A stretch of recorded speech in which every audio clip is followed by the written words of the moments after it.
Артисты Большого Московского цирка приехали в Ашхабад со своей новой шоу-программой. Они также приняли участие в торжественной презентации нового города Аркадак. Посмотреть на российских мастеров циркового искусства могут все желающие на сцене Туркменского государственного цирка. Во время гастролей артистов Большого Московского государственного цирка на проспекте Вернадского, Московского цирка Никулина на Цветном бульваре произошло яркое событие – тигрица Магда родила тигрят.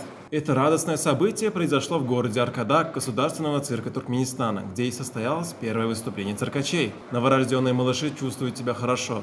Было принято решение, что Государственный конный цирк имени Гороглы умного города Аркадак получит в подарок от российского цирка новорожденных тигрят в подарок, и они уже здесь продолжат свое семейное дело.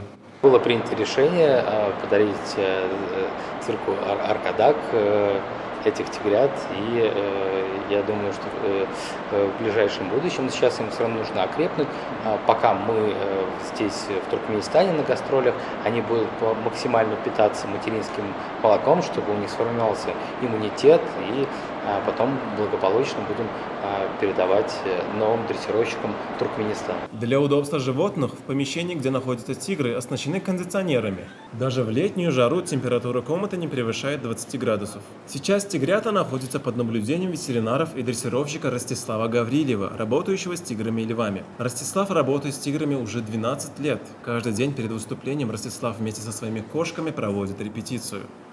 Хочу выразить слова благодарности уважаемому Аркадаку, президенту, правительству Туркменистана за возможность выступать в такой замечательной стране и за условия, которые вы создаете, поистину комфортные, суперские условия для цирковых артистов, ну и вообще в целом для жителей Туркменистана.